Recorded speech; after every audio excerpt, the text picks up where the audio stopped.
Avatar, maganda din yan. 23 Avatar 1. Meron kami sa mga bars. Bali, may 20 ka. Ang pong bayaran para mapaayos siya.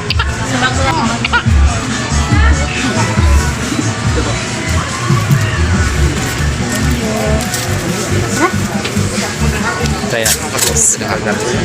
Sa isa. Harry Potter ito. Yung isa. Dati. Kaya kami nag-park yung cellphone sa kabilang guys.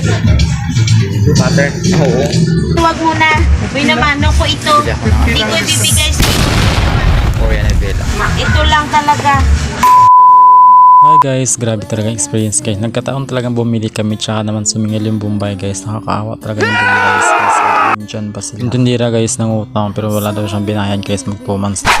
Sabi pa yung Bombay guys na wala naman daw siya sinabi. Nagsisingilan daw siya at narinig ko pa sa Bombay guys paano daw hindi siya sisingilin. Mag 2 months na daw guys na hindi daw nakabayad yung tindira. Hindi ko lang sure kung Pilipino ba yung si ate na nagbebenta sa amin o hindi. Pero dapat guys pagka ganun na alam nilang matumal or hina yung binta nila dapat hindi sila nangungulta. Pag hindi rin nila bayaran guys sa araw-araw. Magkano mga pisto guys mag-it ng binta tapos magkano lang din kinikita nyo guys masyashort talaga for sure. Para iwas-bash na rin guys sa mga supporter natin dyan. Char. Kayo na magusga guys kung sino talaga yung tama yung nagsisingil na Bombay o yung nangutang na babae. Awkward ako dun sa tindera tapos sa Bombay na naninig sa kanila guys.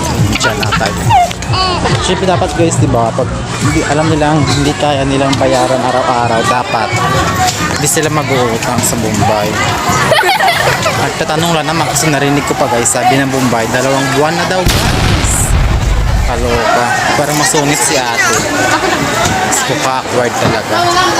Siyempre guys pag ipit sila tapos kailangan nilang puhunan. Sa Bombay kumakapit yung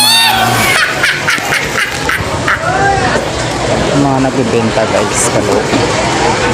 Tawa talaga yung Bombay. So yun lang guys, share ko lang sana guys matuto tayo maging fairs, maging kalahi natin yung hindi natin ng tao. Please guys support me by sending sa star. Please guys like, shares and comment. Bye guys, see you to my next vlog.